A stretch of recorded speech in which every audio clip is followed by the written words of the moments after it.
आदम ने पाप कर दिता, परमेश्वर ने आख्या आदम, उन्हें आख्या प्रभु मैं तेरी आवाज सुन के डर गया ते मैं अपने आप को की कर लिया, लुको लिया, क्योंकि मैं किया नंगा हां। परमेश्वर ने आख्या तेनू किहने आख्या तू नंगा? तेनू जेड़ा फल मैं खाण तो मना कीता सी कि तू खादा?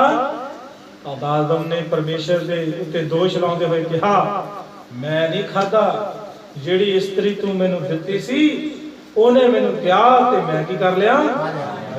हुण आदम अपने आप को की करदा है, निर्दोष। पर वो बाइबल तो दसदी है कि वो दोषी सीगा, सब तो बड़ा दोषी वही सीगा, क्योंकि आज्ञा उन्होंने दित्ती सी। साडा विषय वो नहीं है। असीं विषय की देख रहे हैं? डर। डर कदों पैदा हुंदा है? किहदे वजह नाल हुंदा है? पाप दी वजह। पाप साडे विच डर लैके आंदा। चंगा भला बंदा अपनी जिंदगी जी रहा है, उन्हें पुलिस फड़ के लै जावे, उन्हें कोई डर नहीं, क्योंकि उन्हें कोई चोरी नहीं की, कोई कतल नहीं किया, किसी के बारे बुरा नहीं बोलिया, ते उठाने उन्हें लै जाणगे फड़ के, ते ओहदे 36 बंदे पिछे आणगे, आखणगे ये तां बंदा बड़ा की है जी, तुसीं इहनूं किदां फड़ लिया? अच्छा जिहने चोरी की होवे, किसी का कतल किया होवे, ओनूं की लगेगा? ओनूं हर वेले होएगा किते घुग्गू वजेगा, वो कहेगा लै वे हुण फड़े गए, हुण फड़े गए, हुण फड़े गए। ओहदे अंदर जेड़ा बुराई नूं फड़ के रखदा, ओहदे अंदर की रहिंदा आ? डर रहिंदा। और कहंदा जदों मत्ती दी इंजील 4 अध्याय दे 15-16 वचन पढ़दे हैं, उत्थे पढ़िए की लिखिआ 4 दा 15 ते 16 वचन। जल्दी जल्दी भाजी जल्दी। हाँ जी। जबूलन दी धरती अते नफताली दी धरती, समुंदर दे राह जरदनों पार, पराइयां कौमां दी दलील, ਜਿਹੜੇ ਲੋਕ ਹਨੇਰੇ ਵਿੱਚ ਬੈਠੇ ਹੋਏ ਸਨ ਉਹਨਾਂ ਨੇ ਵੱਡਾ ਚਾਨਣ ਵੇਖਿਆ, ਅਤੇ ਜਿਹੜੇ ਮੌਤ ਦੇ ਦੇਸ਼ ਅਤੇ ਛਾਇਆ ਵਿੱਚ ਬੈਠੇ ਹੋਏ ਸਨ ਉਹਨਾਂ ਲਈ ਚਾਨਣ ਪ੍ਰਕਾਸ਼ ਹੋਇਆ। ਇਹ ਲਿਖਿਆ ਜਿਹੜੇ ਮੌਤ ਦੇ ਡਰ ਦੇ ਛਾਇਆ ਹੇਠ ਬੈਠੇ ਹੋਏ ਸਨ ਉਹਨਾਂ ਉੱਤੇ ਪ੍ਰਕਾਸ਼ ਕੀ ਹੋਇਆ? ਪ੍ਰਗਟ ਹੋਇਆ। ਪਰਮੇਸ਼ਰ ਦੇ ਵਚਨ ਦੇ ਵਿੱਚ ਦੇਖਦੇ ਆ ਸਾਡੇ ਡਰ ਨੂੰ ਕੀ ਕੀਤਾ ਗਿਆ? ਦੂਰ ਕੀਤਾ ਗਿਆ ਹੈ। ਪ੍ਰਭੂ ਯਿਸੂ ਮਸੀਹ ਨੇ ਆਖਿਆ ਉਹਨਾਂ ਤੋਂ ਨਾ ਡਰੋ ਜਿਹੜੇ ਦੇਹੀ ਨੂੰ ਮਾਰ ਸਕਦੇ ਆ। ਕਿਹਨੂੰ ਮਾਰ ਸਕਦੇ ਆ? ਸਾਡੇ ਦੇਹੀ ਨੂੰ ਮਾਰ ਸਕਦੇ ਆ। ਹਾਂਜੀ, ਮੱਤੀ ਦੀ ਇੰਜੀਲ ਉਹਦਾ 10 ਅਧਿਆਇ ਔਰ ਉਸ ਦੇ ਅਸੀਂ 28 ਵਚਨ ਪੜ੍ਹਦੇ ਹਾਂ। ਉਹਨਾਂ ਕੋਲੋਂ ਨਾ ਡਰੋ ਜੋ ਦੇਹੀ ਨੂੰ ਮਾਰ ਸੁੱਟਦੇ ਹਨ ਪਰ रूह ਨੂੰ ਨਹੀਂ ਮਾਰ ਸਕਦੇ, ਸਗੋਂ ਉਸੇ ਕੋਲੋਂ ਡਰੋ ਜਿਹੜਾ ਦੇਹੀ ਅਤੇ ਰੂਹਾਂ ਦੋਨਾਂ ਨੂੰ ਨਰਕ ਵਿੱਚ ਸਿੱਟ ਸਕਦਾ ਹੈ। ਕਿਹਦੇ ਤੋਂ ਨਾ ਡਰੋ? ਜਿਹੜੇ ਦੇਹੀ ਨੂੰ ਮਤਲਬ ਹੁੰਦਾ ਸਾਡੇ ਸਰੀਰ ਨੂੰ ਮਾਰ ਸਕਦੇ ਆ। ਕੋਈ ਇਨਸਾਨ ਕਿਰਪਾਨ ਦੇ ਨਾਲ ਸਾਡਾ ਸਰੀਰ ਵੱਢ ਸਕਦਾ, ਮਾਰ ਸਕਦਾ ਹੈ, ਲੇਕਿਨ ਸਾਡੀ ਰੂਹ ਨੂੰ ਮਾਰ ਨਹੀਂ ਸਕਦਾ। ਇਸ ਲਈ ਪ੍ਰਭੂ ਨੇ ਸਾਨੂੰ ਡਰਨ ਤੋਂ ਕੀ ਕੀਤਾ? ਪ੍ਰਭੂ ਯਿਸੂ ਮਸੀਹ ਮਾਰੇ ਗਏ, ਪ੍ਰਭੂ ਯਿਸੂ ਨੂੰ ਦਫਨ ਕਰ ਦਿੱਤਾ ਅਤੇ ਚੇਲੇ ਜਿਹੜੇ ਸੀ ਉਹ ਦੌੜ ਗਏ। ਕੀ ਹੋ ਗਿਆ? ਚੇਲੇ ਉਹ ਜਾ ਕੇ ਕਮਰੇ ਵਿੱਚ ਬਹਿ ਗਏ। ਕਮਰੇ ਵਿੱਚ ਬਹਿ ਕੇ ਉਹ ਕੰਬ ਰਿਹਾ, ਡਰ ਰਿਹਾ ਕਿ ਕਿਤੇ ਯਹੂਦੀ ਸਾਨੂੰ ਨਾ ਫੜ ਲੈਣ। ਪਰ ਯਿਸੂ ਨੇ ਉਹਨਾਂ ਨੂੰ ਆਖਿਆ ਸੀ ਮੈਨੂੰ ਪਾਪੀਆਂ ਹੱਥੀਂ ਫੜਾਇਆ ਜਾਏਗਾ ਤੇ ਮੈਂ ਮੁਰਦਿਆਂ ਵਿੱਚੋਂ, ਇਹ ਗੱਲ ਉਹ ਭੁੱਲ ਗਏ। ਔਰ ਜਦੋਂ ਕਮਰੇ ਵਿੱਚ ਬੈਠਿਆ ਤਾਂ ਯਿਸੂ ਮਸੀਹ ਉੱਥੇ ਕੀ ਹੋਏ? ਉਹਨਾਂ ਨੇ ਆਖਿਆ ਤੁਹਾਨੂੰ ਕੀ ਮਿਲੇ? ਸ਼ਾਂਤੀ ਮਿਲੇ। ਉਹਨਾਂ ਦੇ ਡਰ ਨੂੰ ਕੀ ਕੀਤਾ ਉਹਨੇ? ਪ੍ਰਭੂ ਨੇ ਉਹਨਾਂ ਨੇ ਆਖਿਆ ਨਾ ਡਰੋ। ਪ੍ਰਭੂ ਨੇ ਇੱਕ ਜਗ੍ਹਾ ਤੇ ਅਸੀਂ ਪੜ੍ਹਦੇ ਆ ਯਿਸੂ ਕਿਸ਼ਤੀ ਵਿੱਚ ਚੇਲੇ ਜਾ ਰਹੇ ਸੀ, ਯਿਸੂ ਪਾਣੀ ਉੱਤੇ ਚੱਲ ਕੇ ਆਇਆ ਤੇ ਚੇਲੇ ਡੰਡਿਆ ਉੱਠੇ। ਉਹਨਾਂ ਨੇ ਆਖਿਆ ਇਹ ਤਾਂ ਕੋਈ ਭੂਤਨਾ ਹੈ। ਪ੍ਰਭੂ ਯਿਸੂ ਨੇ ਆਖਿਆ ਨਾ ਡਰੋ, ਮੈਂ ਕੌਣ ਆ? ਤੁਹਾਡਾ ਪ੍ਰਭੂ ਹਾਂ। ਤੋ ਇਸ ਜਗ੍ਹਾ ਤੇ ਅਸੀਂ ਦੇਖਦੇ ਹਾਂ ਮਸੀਹ ਯਿਸੂ ਵਿੱਚ ਕੀ ਨਹੀਂ ਹੈਗਾ? ਡਰ ਨਹੀਂ। ਡਰ ਦਾ ਇਹਦਾ ਮਤਲਬ ਇਹ ਨਹੀਂ ਕਿ ਬੱਚਿਆਂ ਨੂੰ ਜਾਂ ਸਾਨੂੰ ਕਿਸੇ ਦਾ ਡਰੇ ਨਹੀਂ ਮੰਨਣਾ। ਇਹਦਾ ਮਤਲਬ ਇਹ ਹੈ ਕਿ ਜੇ ਕੋਈ ਸਾਡੇ ਗਲ ਤੇ ਕਿਰਪਾਨ ਰੱਖੇ ਤੇ ਸਾਡੀ ਜਾਨ ਲੈਣ ਦੀ ਕੋਸ਼ਿਸ਼ ਕਰੇ ਔਰ ਅਸੀਂ ਕਹੇ ਕਿ ਯਿਸੂ ਮਸੀਹ ਦਾ ਕੀ ਕਰੋ? ਇਨਕਾਰ ਕਰੋ, ਤਾਂ ਉਸ ਵੇਲੇ ਯਾਦ ਰੱਖਣਾ ਮਸੀਹ ਵਿੱਚ ਕੀ ਨਹੀਂ ਹੈਗਾ? ਅਸੀਂ ਕਹਿੰਦੇ ਆ ਮਰ ਵੀ ਜਾਈਏ ਤਾਂ ਅਸੀਂ ਕਿੱਥੇ ਜਾਵਾਂਗੇ? ਇਸ ਕਰਕੇ ਸਾਨੂੰ ਮੌਤ ਦਾ ਕੀ ਨਹੀਂ ਡਰ ਨਹੀਂ। ਸਾਨੂੰ ਮੌਤ ਦੇ ਨਾ ਰੱਤੀ ਪਰਵਾਹ, ਅਸੀਂ ਛੱਡਾਂਗੇ ਨਾ ਕਦੇ ਤੇਰਾ ਰਾਹ, ਯਹੋਵਾ ਸਾਡੇ ਹੈ। ਇੱਕ ਕਹਿੰਦਾ ਨਾ ਘਬਰਾ, ਕੀ ਤੇ ਦੇਖੋ ਕਿੰਨੇ ਨਾ ਡਰ। ਅਸੀਂ ਮੈਂ ਨਾ ਡਰਾਂਗਾ, ਮੈਂ ਵਿਸ਼ਵਾਸ ਕਰਾਂਗਾ। एक आह ਅਸੀਂ ਹੋਰ ਗੀਤ ਗਾਉਂਦੇ ਹੁੰਦੇ ਆ ਮੇਰੇ ਗੀਤੇ ਨਿਕਲ ਜਾਂਦਾ ਡਰਾਂ ਦੇ ਬਾਰੇ ਜਿਹੜਾ ਨਰੂਲਾ ਦੀ ਪਾਰਟੀ ਉਹ ਗਾਉਂਦੇ ਸੀ ਯਿਸੂ ਮੇਰੇ ਨਾਲ ਨਾਲ ਰਹਿੰਦਾ ਏ ਕਿੱਦਾਂ ਹੈ ਗਾਣਾ ਡਰੀ ਨਾ ਹੋ ਮੈਨੂੰ ਬਸ ਰਹਿੰਦਾ ਹੈ 365 ਵਾਰ ਬਾਈਬਲ ਦੇ ਵਿੱਚ ਲਿਖਿਆ ਕਿ ਨਾ ਡਰ 365 ਵਾਰ ਦੱਸਦੇ ਆ ਪ੍ਰਭੂ ਦੇ ਲੋਕ ਬਾਈਬਲ ਵਿੱਚ ਲਿਖਿਆ ਕੀ ਨਾ ਕਰ ਪ੍ਰਤੀ ਦਿਨ ਪਰਮੇਸ਼ਰ ਕਹਿੰਦਾ ਨਾ ਡਰ ਮੈਂ ਤੇਰੇ ਕੀਆਂ ਮੈਂ ਤੇਰਾ ਯਹੋਵਾ ਪਰਮੇਸ਼ਰ ਹੈ। ਇਹਦੇ ਨਾਲ ਇੱਕ ਮਿਲਦਾ ਹੋਇਆ ਆਇਤ ਲਿਖ ਲਓ ਜਸ਼ਾਇਆ 43 ਦਾ ਦਰਸ਼ਨ ਪਰਮੇਸ਼ਰ ਕਹਿੰਦਾ ਨਾ ਡਰ ਮੈਂ ਤੈਨੂੰ ਫਤਿਹਮੰਦ ਸੱਜੇ ਹੱਥ ਨਾਲ ਕੀ ਕਰਾਂਗਾ ਸੰਭਾਲਾਂਗਾ ਤੇ ਮੈਂ ਤੇਰੀ ਮਦਦ ਕਰਾਂਗਾ। ਹਾਂਜੀ ਅਗਲਾ ਚੌਥਾ ਪੁਆਇੰਟ ਜਲਦੀ ਲਿਖੀਏ ਰੋਮੀਆਂ 8 ਦਾ 18 ਤੋਂ 19 ਵਿੱਚ ਪੜ੍ਹੀਏ ਮੇਰੀ ਸਮਝ ਵਿੱਚ ਇਸ ਵਰਤਮਾਨ ਦੇ ਸਮੇਂ ਦੇ ਦੁੱਖ ਅਤੇ ਪ੍ਰਤਾਪ ਨਾਲ ਜੋ ਸਾਡੀ ਵੱਲ ਪ੍ਰਕਾਸ਼ ਹੋਣ ਵਾਲਾ ਮਚਾਉਣ ਦੇ ਯੋਗ ਨੇ ਸ੍ਰਿਸ਼ਟੀ ਵੱਡੀ ਚਾਹ ਨਾਲ ਪਰਮੇਸ਼ਰ ਦੇ ਪੁੱਤਰਾਂ ਦੇ ਪ੍ਰਕਾਸ਼ ਹੋਣ ਦੀ ਉਡੀਕ ਕਰਦੀ ਹੈ। ਮਸੀਹ ਵਿੱਚ ਨਿਰਾਸ਼ਾ ਨਹੀਂ ਮਸੀਹ ਵਿੱਚ ਕੀ ਨਹੀਂ ਹੈਗੀ ਨਿਰਾਸ਼ਾ ਨਹੀਂ ਹੈਗੀ ਮਸੀਹ ਵਿੱਚ ਆਸ਼ਾ ਹੈ। ਪਤਵਾਲੀਆਂ ਪਤਾ ਹੋਣਾ ਚਾਹੀਦਾ ਕਿਉਂਕਿ ਅਸੀਂ ਬਹੁਤ ਵਾਰ ਆਸ਼ਾ ਦੇ ਬਾਰੇ ਉੱਤੇ ਸਟੱਡੀ ਕਰ ਸਕੇ ਹਾਂ। ਪਤਰਸ ਦੀ ਕਿਤਾਬ ਆਸ਼ ਦੇ ਨਾਲ ਭਰੀ ਹੋਈ ਹੈ ਔਰ ਲਿਖਿਆ ਹੈ ਮਸੀਹ ਵਿੱਚ ਕੀ ਨਹੀਂ ਹੈਗੀ ਨਿਰਾਸ਼ਾ ਨਹੀਂ ਹੈਗੀ। ਕਹਿੰਦਾ ਇਸ ਮੇਰੀ ਸਮਝ ਵਿੱਚ ਵਰਤਮਾਨ ਦੇ ਸਮੇਂ ਦੇ ਦੁੱਖ ਅਤੇ ਪ੍ਰਤਾਪ ਜੋ ਸਾਡੀ ਵੱਲ ਪ੍ਰਕਾਸ਼ ਹੋਣ ਵਾਲਾ ਹੈ ਮਚਾਉਣ ਦੇ ਕੀ ਨਹੀਂ ਹੈਗੇ ਯੋਗ ਨਹੀਂ। ਪੌਲਸ ਕਹਿੰਦਾ ਚਾਹੇ ਮੈਨੂੰ ਭੁੱਖ ਨੰਗ ਤੰਗੀ ਮੁਸੀਬਤ ਸਹਿਣੀ ਪਈ ਹੈ ਮੈਨੂੰ ਕਸ਼ਟ ਸਹਿਣੇ ਪਏ ਪਰ ਮੇਰੀ ਆਸ ਦੇ ਅੱਗੇ ਇਹ ਦੁੱਖ ਮੇਰੇ ਕੁਝ ਵੀ ਨਹੀਂ ਹੈ। ਮਸੀਹ ਵਿੱਚ ਚੌਥੀ ਗੱਲ ਤੁਸੀਂ ਦੇਖ ਲਓ ਆਸ਼ਾ ਨਿਰਾਸ਼ਾ ਨਹੀਂ ਹੈ ਨਹੀਂ ਹੈਗੀ ਨਿਰਾਸ਼ਾ ਨਹੀਂ।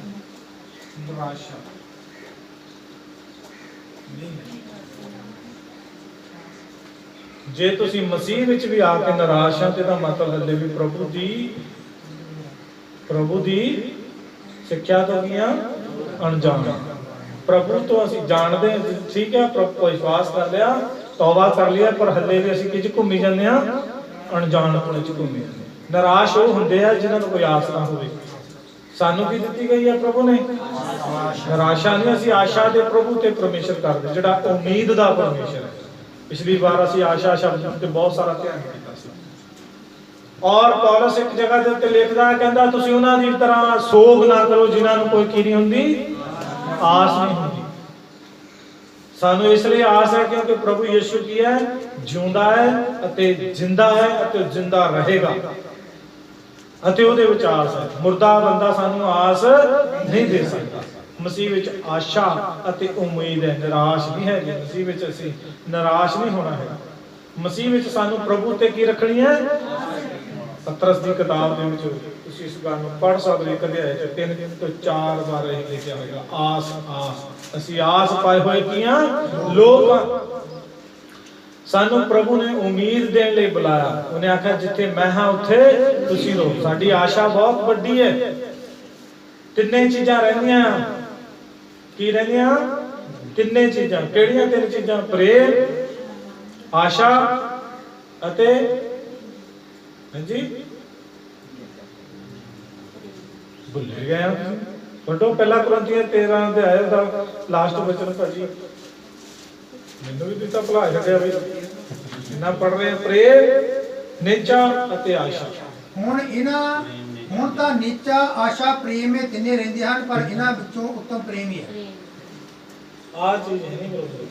ਤਿੰਨ ਚੀਜ਼ਾਂ ਸਾਨੂੰ ਦਿੱਤੀਆਂ ਗਈਆਂ ਕੀ ਆਸ਼ਾ ਤਿੰਨ ਚੀਜ਼ਾਂ ਰਹਿਣੀਆਂ ਸਦਾ ਬਣੀਆਂ ਕੀ ਪ੍ਰੇਮ ਨਿਚਾ ਅਤੇ ਆਸ਼ਾ ਜਿਨ੍ਹਾਂ ਸਭ ਤੋਂ ਗ੍ਰੇਟ ਕੀ ਦੱਸਿਆ ਗਿਆ ਪਰਮੇਸ਼ਰ ਦਾ ਆਸ ਸਾਡੀ ਖਤਮ ਹੋਣ ਵਾਲੀ ਆਸ ਹੈ। ਇਹੋ ਜਿਹੀ ਸਾਨੂੰ ਆਸ ਦਿੱਤੀ ਹੈ ਜਿਹੜੀ ਸਾਡੇ ਜੀਵਨ ਚ ਪ੍ਰਭੂ ਯਿਸੂ ਮਸੀਹ ਦੇ ਵਿੱਚ ਅਸੀਂ ਜੋ ਮਿਹਨਤ ਕਰਦੇ ਹਾਂ ਥੋਥੀ ਨਹੀਂ ਵਿਅਰਥ ਨਹੀਂ। ਪੰਜਵੀਂ ਗੱਲ ਕਿ ਪ੍ਰਭੂ ਵਿੱਚ ਸਾਡੀ ਮਿਹਨਤ ਕੀ ਨਹੀਂ ਹੈਗੀ ਵਿਅਰਥ ਨਹੀਂ। ਜੋ ਤੁਸੀਂ ਮਿਹਨਤ ਕਰਦੇ ਹੋ ਪ੍ਰਭੂ ਦੇ ਵਿੱਚ ਜੇ ਤੁਸੀਂ ਕਲੀਸਿਆ ਦੇ ਲਈ ਕੋਈ ਕੰਮ ਕਰ ਰਹੇ ਹੋ ਕਲੀਸਿਆ ਦੇ ਲਈ ਤੁਸੀਂ ਕੁਝ ਕਰਨ ਦਾ ਯਤਨ ਕਰ ਰਹੇ ਹੋ ਤਾਂ ਤੁਹਾਡਾ ਜਿਹੜਾ ਕੰਮ ਹੈ ਉਹਦਾ ਤੁਹਾਨੂੰ ਪ੍ਰਭੂ ਤੋਂ ਕੀ ਮਿਲੇਗਾ ਪ੍ਰਤੀਫਲ ਮਿਲੇਗਾ। ਜੇ ਕਿਸੇ ਗਰੀਬ ਦੀ ਤੁਸੀਂ ਮਸੀਹ ਵਿੱਚ ਰਹਿ ਕੇ ਮਦਦ ਕਰਦੇ ਹੋ ਵਿਸ਼ਵਾਸੀ ਭੈਣ ਭਰਾ ਦੀ ਮਦਦ ਕਰਦੇ ਆ ਤਾਂ ਪ੍ਰਭੂ ਤੁਹਾਨੂੰ ਉਹਦਾ ਵੀ ਕੀ ਦੇਗਾ ਅਜਰ ਦੇਗਾ। ਮਸੀਹ ਯਿਸੂ ਦੇ ਵਿੱਚ ਇੱਕ ਪੈਸਾ ਵੀ ਖਰਚਾ ਹੋਇਆ ਤੁਹਾਡਾ ਕੀ ਕੀਤਾ ਜਾਏਗਾ ਵਾਪਸ ਕੀਤਾ ਜਾਏਗਾ।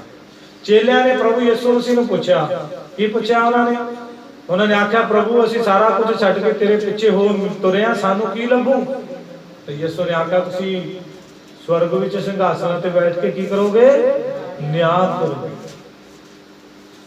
ਦੇਖੋ ਕਿੰਨਾ ਵੱਡਾ ਅਧਿਕਾਰ ਮਿਲਿਆ। ਜਿਹਨੇ ਪ੍ਰਭੂ ਲਈ ਕੋਈ ਛੱਡਿਆ ਉਹਨੂੰ 2 ਗੁਣਾ ਮਿਲੇਗਾ।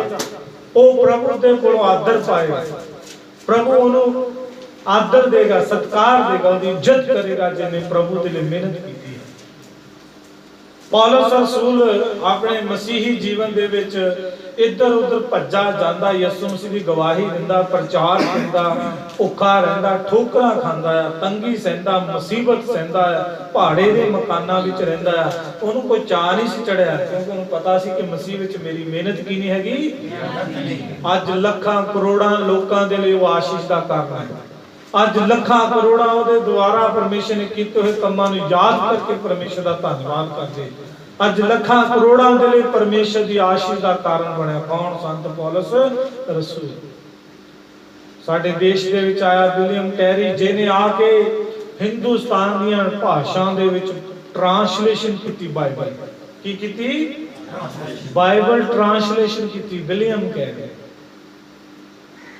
ਔਰ ਜਿਹਨੂੰ ਪੜ੍ਹ ਕੇ ਅੱਜ ਲੱਖਾਂ ਹਜ਼ਾਰਾਂ ਲੋਕ ਪੰਜਾਬ ਦੇ ਕੀ ਪਾਉਂਦੇ ਆ? ਆਸ਼ੀਸ਼ ਪਾਉਂਦੇ ਆ।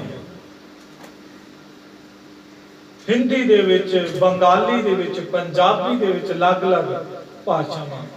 ਮਸੀਹ ਦੇ ਲਈ ਜਿਨ੍ਹਾਂ ਨੇ ਆਪਣੇ ਆਪ ਨੂੰ ਕੁਰਬਾਨ ਕਰ ਦਿੱਤਾ, ਮਸੀਹ ਦੀ ਮਿਹਨਤ ਕਰਦੇ ਹੋਏ ਆਪਣਾ ਜੀਵਨ ਜਿਨ੍ਹਾਂ ਨੇ ਜੀਆ, ਔਰ ਜਿਨ੍ਹਾਂ ਦਾ ਫਾਇਦਾ ਦੂਜਿਆਂ ਨੂੰ ਮਿਲਿਆ। ਕਿਹਨਾਂ ਨੂੰ ਮਿਲਿਆ? ਜਿਸ ਭਾਈ ਟ੍ਰਾਂਸਲੇਸ਼ਨ ਕਰ ਰਿਹਾ ਸੀ ਇਸ ਜਗ੍ਹਾ ਦੇ ਉੱਤੇ ਆ ਕੇ ਲਿਖਿਆ ਹੈ, ਉਹਦੇ ਜਦੋਂ ਇਤਿਹਾਸ ਨੂੰ ਪੜ੍ਹਦੇ ਉਹਦੀ ਪਤਨੀ ਮੈਂਟਲ ਹੋ ਗਈ, ਉਹਦਾ ਬੱਚਾ ਇੱਧਰ ਆ ਕੇ ਮਰ ਗਿਆ, ਲੇਕਿਨ ਉਸ ਭਾਈ ਨੇ ਪਿੱਛੇ ਨੂੰ ਪਲਟ ਕੇ ਨਹੀਂ ਦੇਖਿਆ। ਬੜੇ ਦੁੱਖ ਦਰਦ ਸਹਿ ਉਹਨਾਂ ਲੋਕਾਂ ਨੇ, ਪਰ ਉਹਨਾਂ ਨੇ ਪ੍ਰਭੂ ਯਿਸੂ ਦੇ ਲਈ ਮਿਹਨਤ ਕਰਨੀ ਨਹੀਂ ਛੱਡੀ। ਉਹਨਾਂ ਨੇ ਆਖਿਆ ਸੀ ਪ੍ਰਭੂ ਤੇਰੇ ਲਈ ਕੀ ਕਰਨਾ ਆ? ਜੀਵਨ ਜੀਣਾ।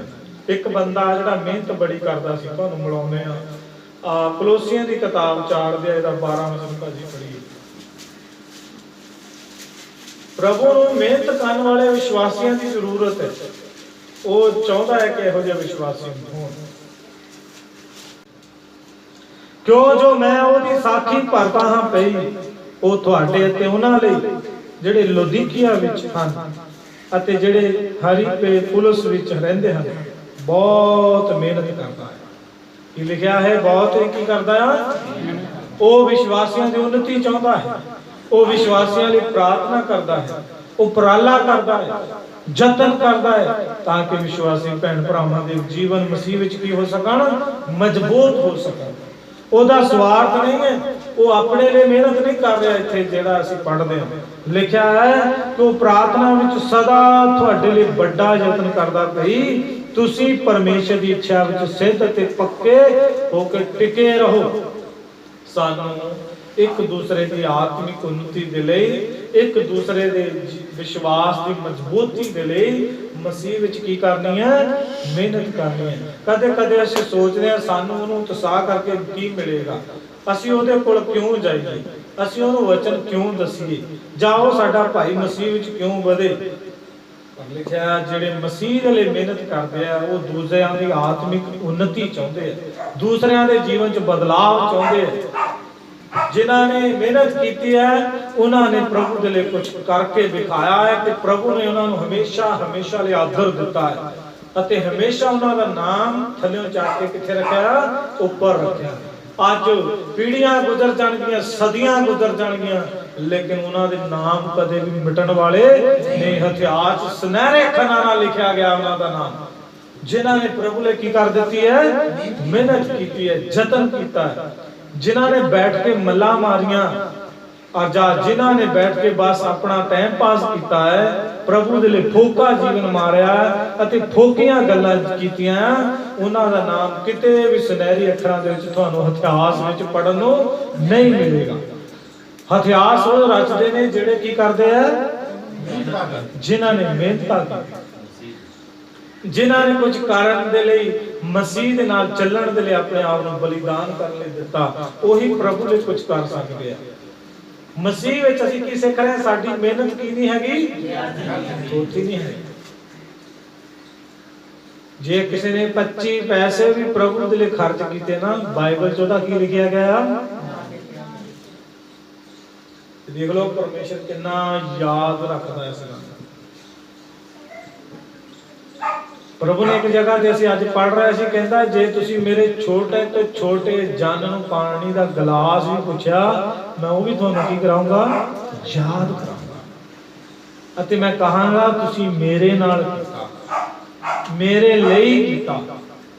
ਜੇ ਤੁਸੀਂ ਮੇਰੇ ਛੋਟੇ ਤੋਂ ਛੋਟੇ ਬੰਦੇ ਦੇ ਨਾਲ ਵੀ ਕੀ ਕਰਦੇ ਆ? ਚੰਗਾ ਵਿਵਹਾਰ ਕਰਦੇ। ਤੇ ਜੇ ਅਸੀਂ ਇਸ ਤੋਂ ਵੱਧ ਕੇ ਮਿਹਨਤ ਪ੍ਰਭੂ ਲਈ ਕਰਦੇ ਹਾਂ, ਕੀ ਤੁਸੀਂ ਸਮਝਦੇ ਹੋ ਸਾਡੀ ਮਿਹਨਤ ਦਾ ਫਲ ਸਾਨੂੰ ਨਹੀਂ ਦੇਗਾ? ਹਾਂਜੀ, ਲਿਖਿਆ ਉਹ ਕਿਸੇ ਦਾ ਪੱਖਪਾਤ, ਉਹ ਕਿਸੇ ਦਾ ਹੱਕ ਨਹੀਂ ਰੱਖਦਾ, ਪੱਖਪਾਤ ਨਹੀਂ ਕਰਦਾ। ਉਹ ਸਾਡੀ ਮਿਹਨਤ ਦਾ ਸਾਨੂੰ ਪ੍ਰਤੀਫਲ ਜ਼ਰੂਰ ਦੇਗਾ। 6ਵਾਂ ਪੁਆਇੰਟ ਜਲਦੀ 31 ਵਜੇ ਉਪਰੰਤ ਅਸੀਂ ਇਹਨਾਂ ਗੱਲਾਂ ਉੱਤੇ ਕੀ ਆਖੀਏ? ਜਦੋਂ ਪਰਮੇਸ਼ਰ ਸਾਡੀ ਵੱਲ ਹੈ ਤਾਂ ਕੌਣ ਸਾਡੇ ਵਿਰੁੱਧ ਹੋਵੇ? ਕੌਣ ਹੈ ਤੁਹਾਡਾ ਵਿਰੋਧੀ? ਮਸੀਹ ਵਿੱਚ ਸਾਡਾ ਕੋਈ ਵਿਰੋਧੀ ਨਹੀਂ। ਦੇਖ ਲਓ, ਮਸੀਹ ਵਿੱਚ ਸਾਡਾ ਕੋਈ ਵਿਰੋਧੀ ਨਹੀਂ ਸਿਵਾਏ ਸ਼ੈਤਾਨ ਤੋਂ ਛੁਟ। ਮੇਰੀ ਕਿਸੇ ਨਾਲ ਦੁਸ਼ਮਣੀ ਨਹੀਂ, ਮੇਰੀ ਕਿਸੇ ਨਾਲ ਲੜਾਈ ਨਹੀਂ। ਮੇਰੀ ਲੜਾਈ ਲਹੂ ਅਤੇ ਮਾਸ ਦੇ ਨਾਲ ਨਹੀਂ, ਮੇਰੀ ਲੜਾਈ ਅੰਧਕੂੜ ਦੀਆਂ ਦੁਸ਼ਟ ਆਤਮਾ ਦੀਆਂ ਤਾਕਤਾਂ ਦੇ ਨਾਲ। 6ਵਾਂ ਪੁਆਇੰਟ ਕੀ ਹੈ? ਮਸੀਹ ਕੋਈ ਸਾਡਾ ਵਿਰੋਧੀ ਨਹੀਂ। ਇਹਦਾ ਮਤਲਬ ਮੈਂ ਤੁਹਾਨੂੰ 8 ਅਧਿਆਇ ਦੇ ਅਨੁਸਾਰ ਦੱਸ ਰਿਹਾ। ਹਾਂਜੀ, 8 ਅਧਿਆਇ ਦੇ ਅਨੁਸਾਰ ਮੈਂ ਦੱਸ ਰਿਹਾ। ਇਹਦਾ ਮਤਲਬ ਇਹ ਨਹੀਂ ਸਾਡੇ ਦੁਸ਼ਮਣ ਬਹੁਤ ਹੈ ਉਦਾਂ, ਪਰ ਜਦੋਂ ਪਰਮੇਸ਼ਰ ਸਾਡੀ ਵੱਲ ਹੈ ਤਾਂ ਸਾਡਾ ਕੋਈ ਕੀ ਨਹੀਂ ਹੈਗਾ? ਵਿਰੋਧੀ ਨਹੀਂ। ਕੌਣ ਸਾਡੇ ਪਰਮੇਸ਼ਰ ਦੇ ਲੋਕਾਂ ਦਾ ਵਾਲ ਵਿੰਗਾ ਕਰ ਸਕਦਾ ਹੈ? ਪਰਮੇਸ਼ਰ ਹੈ ਜਿਹੜਾ ਆਪਣੇ ਲੋਕਾਂ ਦਾ ਕੀ ਹੈ? ਕਹਿੰਦਾ ਉਪਰੰਤ ਇਹਨਾਂ ਗੱਲਾਂ ਦੇ ਉੱਤੇ ਕੀ ਆਖੀਏ? ਜਦੋਂ ਪਰਮੇਸ਼ਰ ਸਾਡੀ ਵੱਲ ਹੈ ਤਾਂ ਕੌਣ ਸਾਡੇ ਵਿਰੁੱਧ? ਪਰਮੇਸ਼ਰ ਸਾਡੇ ਕੀ ਹੈ? ਤੇ ਇਹ ਵਚਨ ਸਾਨੂੰ ਕੀ ਦੱਸਦਾ? ਸਾਡਾ ਭਾਵੇਂ ਵਿਰੋਧੀ ਜਿੱਡਾ ਮਰਜ਼ੀ ਤਕੜਾ ਹੋਵੇ, ਲੇਕਿਨ ਜਦੋਂ ਪਰਮੇਸ਼ਰ ਮੇਰੇ ਨਾਲ ਹੈ ਤਾਂ ਮੇਰਾ ਕੋਈ, ਉਹ ਕਿਹਦਾ ਵਿਰੋਧ ਕਰਦਾ ਹੈ? ਪਰਮੇਸ਼ਰ ਦਾ। ਲਾਸਟ ਸਮਝੂਗਾ ਮਸੀਹ ਦੇ ਵਿੱਚ ਆ 12ਵੀਂ ਹੈਗੀ ਜਿਹੜੀਆਂ ਗੱਲਾਂ ਅਸੀਂ 7 ਪੜ੍ਹੀਆਂ, ਇਨ ਕ੍ਰਾਈਸਟ ਹੈ। ਮਸੀਹ ਦੇ ਵਿੱਚ ਆ, ਮਸੀਹ ਦੇ ਬਾਹਰ। ਜੇ ਤੁਸੀਂ ਮਸੀਹ ਦੇ ਬਾਹਰ ਆ ਤਾਂ ਤੁਸੀਂ ਪਰਮੇਸ਼ਰ ਤੋਂ ਦੂਰ ਹੋ। ਤੁਸੀਂ ਪਰਮੇਸ਼ਰ ਤੋਂ ਕੀ ਆ? ਤੁਸੀਂ ਹੁਣ ਆਪਣੇ ਆਪ ਨੂੰ ਇਸ ਜਗ੍ਹਾ ਦੇ ਉੱਤੇ ਦੇਖੋ। ਕਹਿੰਦਾ ਕੋਈ ਸਾਨੂੰ ਮਸੀਹ ਦੇ ਪ੍ਰੇਮ ਤੋਂ ਅਲੱਗ ਨਹੀਂ। ਜੇ ਅਸੀਂ ਕਿਹਦੇ ਵਿੱਚ ਆ? ਜੇ ਭਾਵੇਂ ਤੁਹਾਡੀ ਧੌਣ ਤੇ ਕੁਰਬਾਨ ਕਿਉਂ ਨਹੀਂ ਰੱਖੀ ਹੁੰਦੀ, ਫਿਰ ਤੁਹਾਡੇ ਨਾਲ ਕੋਈ ਵੀ ਲੋਕ ਮਿਸਬਿਹੇਵੀਅਰ ਕਿਉਂ ਨਹੀਂ ਕਰਦੇ? ਤੁਹਾਨੂੰ ਸਤਾਉਂਦੇ ਕਿਉਂ ਨਹੀਂ? ਤੁਹਾਡੇ ਸਾਹਮਣਾ ਕਿਉਂ ਨਹੀਂ ਕਰਦੇ?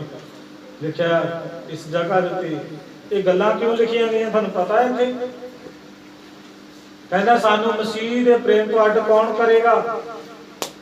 ਹਾਂਜੀ, ਤੁਸੀਂ ਪੜਿਆ ਇੱਥੇ? ਦੇਖੋ ਮੈਂ ਤੁਹਾਨੂੰ ਲਿਖਿਆ, ਕਹਿੰਦਾ ਕੀ ਬਿਪਤਾ, ਕੀ ਕਸ਼ਟ, ਜਾਂ ਹਨੇਰ, ਜਾਂ ਕਾਲ, ਜਾਂ ਨੰਗ, ਜਾਂ ਪੌਂਜਲ, ਜਾਂ ਤਲਵਾਰ। ਇਹ ਤਲਵਾਰ ਕਾਹਲੇ ਲਿਖੀ ਹੋਈ? ਭਾਵੇਂ ਕੋਈ ਤਲਵਾਰ ਲੈ ਕੇ ਸਾਨੂੰ ਕਹੇ ਨਾ ਕਿ ਯਿਸੂ ਮਸੀਹ ਦਾ ਕੀ ਕਰ, ਪਰ ਜੇ ਅਸੀਂ ਮਸੀਹ ਵਿੱਚ ਆ ਤਾਂ ਸਾਡੇ ਤੋਂ ਕੀ ਨਹੀਂ ਕਰਾ ਸਕਦੇ? ਹੋ ਇਨਕਾਰ ਨਹੀਂ ਕਰਾ ਸਕਦੇ, ਸਾਨੂੰ ਅਲੱਗ ਨਹੀਂ ਕਰ ਸਕਦੇ ਮਸੀਹ ਤੋਂ। ਇਸੇ ਕਰਕੇ ਤਾਂ ਸ਼ੇਰਾਂ ਕੇ ਡੇਗਾ ਵਿਸ਼ਵਾਸੀ, ਇਸੇ ਕਰਕੇ ਤਾਂ ਤਲਵਾਰਾਂ ਨਾਲ ਕੱਟੇ ਗਏ ਤੇ ਪੁੱਠੇ ਸਲੀਬ ਤੇ ਚੜ ਗਏ ਤੇ ਤੇਲ ਦੇ ਬਲਦੇ ਦੇਗਾਂ ਵਿੱਚ ਉਬਾਲੇ ਗਏ। ਕਿਉਂਕਿ ਉਹ ਕਿਹਦੇ ਵਿੱਚ ਸੀਗੇ? ਉਹ ਚੇਲੇ ਕਿਹਦੇ ਵਿੱਚ ਸੀਗੇ? ਪੌਲਸ ਨੇ ਇਸੇ ਕਰਕੇ ਤਾਂ ਸਿਰ ਕਟਾ ਲਿਆ। ਉਹ ਕਿਹਦੇ ਵਿੱਚ ਸੀਗਾ? ਜੋ ਮਸੀਹ ਵਿੱਚ ਨਾ ਹੁੰਦਾ ਤਾਂ ਉਹਦਾ ਸਿਰ ਨਹੀਂ ਸੀ ਕੋਈ ਕੱਟ ਸਕਦਾ।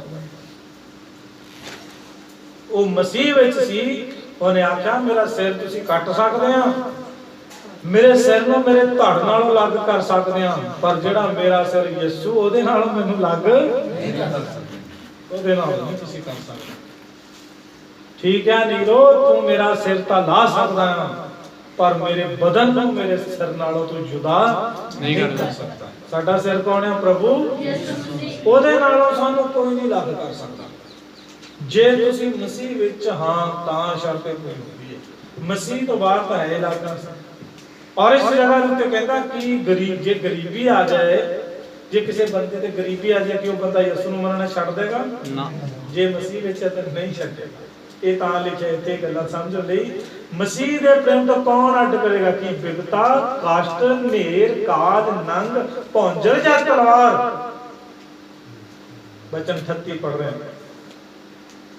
ना मौत, क्या लिखा है? ना मौत, ना जीवन, ना दूत, ना हुकूमत, ना वर्तमान अवस्था, ना होने वाली अवस्था, ना ऊंचाइयां, ना डुगाइयां, ना होर कोई सृष्टि परमेश्वर के उस प्रेम तो जिहड़ा मसीह यीशु विच साडे विच है सानू अड नहीं कर सकता। 7 गल्लां देखियां मसीह विच जिहड़ियां नहीं है। 7-8 चैप्टर के अनुसार देखियां। और भी बहुत सारिया गल्लां हैं, लेकिन लास्ट गल की है अलगाव, अड होना।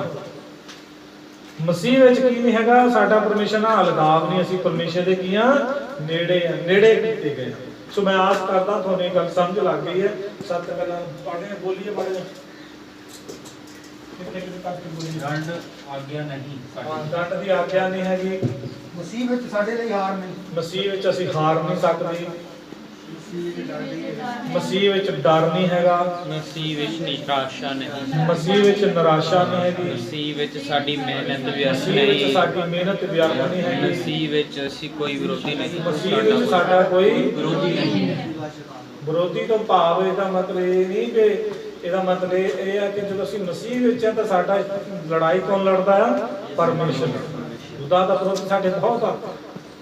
ਲੇਕਿਨ ਇਸ ਚੈਪਟਰ ਦੇ ਅਨੁਸਾਰ ਜੋ ਲਿਖਿਆ ਕਿ ਉਪਰੰਤ ਇਹਨਾਂ ਗੱਲਾਂ ਉੱਤੇ ਕੀ ਆ ਕਿ ਪਰਮੇਸ਼ਰ ਸਾਡੀ ਵੱਲ ਹੈ ਤਾਂ ਸਾਡਾ ਵਿਰੋਧੀ। ਜਦੋਂ ਮੈਂ ਪਰਮੇਸ਼ਰ ਵਿੱਚ ਹਾਂ ਤਾਂ ਫਿਰ ਮੈਨੂੰ ਇਹ ਮੰਨਣਾ ਕਿ ਮੇਰਾ ਵਿਰੋਧੀ ਕੌਣ ਹੋ ਸਕਦਾ? ਜਿਹੜਾ ਮਰਜ਼ੀ ਮੇਰੇ ਅੱਗੇ ਖੜਾ ਹੋ ਜਾਏ ਦਾ ਸਾਹਮਣਾ ਕੌਣ ਕਰੇਗਾ? ਉਹ ਹੈ ਪੌਲਸ ਇੱਥੇ ਦੱਸਣਾ ਚਾਹੁੰਦਾ। ਤੇ ਜਿਹੜੀ ਡਰ ਦੀ ਗੱਲ ਹੈ ਲਿਖਿਆ 15 ਵਿੱਚ ਲਿਖਿਆ ਸਾਨੂੰ ਡਰ ਦਾ ਆਤਮਾ ਨਹੀਂ ਦਿੱਤਾ ਗਿਆ। ਸਾਨੂੰ ਇਸ ਲਈ ਪਵਿੱਤਰ ਆਤਮਾ ਨੇ ਦਿੱਤਾ ਕਿ ਅਸੀਂ ਇਕੱਲੇ ਬੈਠ ਕੇ ਕਮਰੇ 'ਚ ਕੀ ਕਰੀ ਜਾਈਏ? ਡਰੀ ਜਾਈਏ। ਸਾਨੂੰ ਸਮਰੱਥਾ ਦਾ ਆਤਮਾ ਦਿੱਤਾ ਹੈ, ਸਾਨੂੰ ਸਮਝ ਦਿੱਤੀ ਗਈ ਹੈ ਤਾਂ ਕਿ ਅਸੀਂ ਉਹਦੇ ਲਈ ਪਾਲਕ ਪੁੱਤਰ। ਕਹਿੰਦਾ ਸਾਨੂੰ ਡਰਨ ਲਈ ਥੋੜੀ ਬੁਲਾਇਆ, ਸਾਨੂੰ ਜੈਵੰਤ ਜੀਵਨ ਜੀਣ ਲਈ ਬੁਲਾਇਆ। ਰੋਮੀਆਂ ਦੀ ਪੱਤਰੀ ਦੀਆਂ 3 ਗੱਲਾਂ ਹੋਰ ਤੁਸੀਂ ਲਿਖੋ ਕਿ ਆਪਾਂ ਬੰਦ ਕਰਦੇ ਹਾਂ। ਪਵਿੱਤਰ ਆਤਮਾ ਦੀ ਸ਼ਕਤੀ। ਜੀ पवित्र आत्मा की शक्ति।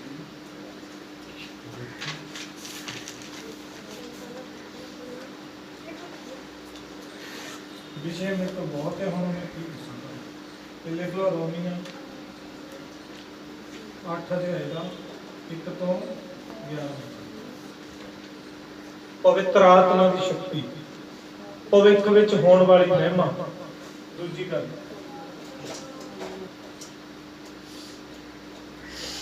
भविख विच होने वाली बात, होने वाली बात, महिमा।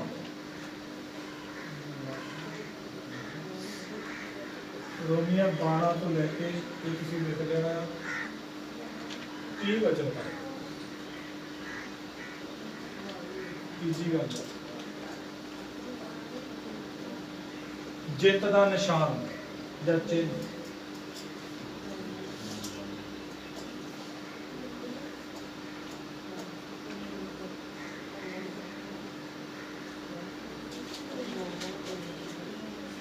ਜਿੱਤ ਦਾ ਨਿਸ਼ਾਨ ਜਾਂ ਚਿੰਨ੍ਹ ਲਿਖਣਾ 8 ਦਾ 31 ਤੋਂ 39 ਤੱਕ। ਸਮਝ ਲੱਗ ਗਈ ਨਹੀਂ ਤੁਹਾਨੂੰ ਮੈਂ ਕੀ ਲਿਖਾਇਆ? ਇਹ ਚੈਪਟਰ ਨੂੰ 3 ਭਾਗਾਂ 'ਚ ਵੰਡਿਆ ਗਿਆ ਹੈ। ਇਸ ਅਧਿਆਇ 8 ਨੂੰ 3 ਭਾਗਾਂ 'ਚ 1 ਤੋਂ ਲੈ ਕੇ 8 ਵਜੇ ਦੇਖਦੇ ਹਾਂ ਪਵਿੱਤਰ ਆਤਮਾ ਦੀ ਸਮਰੱਥ ਸਾਡੇ ਜੀਵਨ 'ਚ ਕੀ ਕਰਦੀ ਹੈ, ਉਹ ਆਉਣ ਵਾਲੇ ਦਿਨਾਂ 'ਚ ਦੇਖਾਂਗੇ।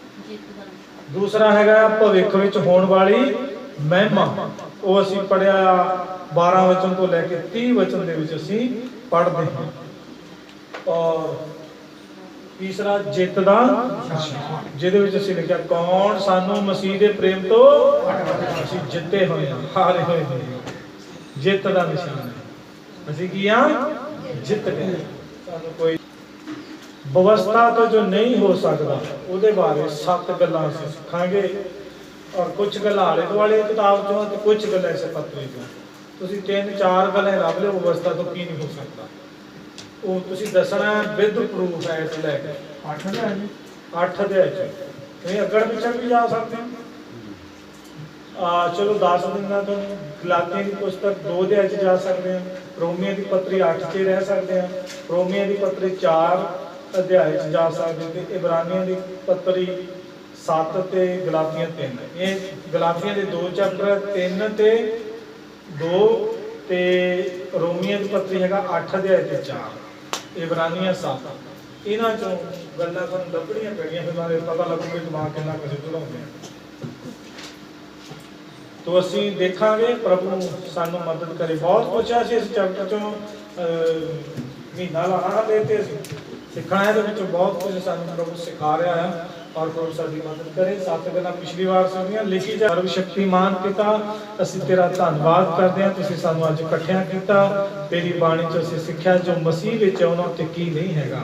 ਪ੍ਰਭੂ ਜੀ ਧੰਨਵਾਦ ਕਰਦੇ ਹਾਂ, ਕਿੰਨੇ ਵੱਡੇ ਸਾਨੂੰ ਅਧਿਕਾਰ ਦਿੱਤੇ ਹੈ ਜਿਨ੍ਹਾਂ ਨੂੰ ਮਨੁੱਖੀ ਸਮਝ ਨਾਲ ਸਮਝਣਾ ਬਹੁਤ ਮੁਸ਼ਕਿਲ ਹੈ।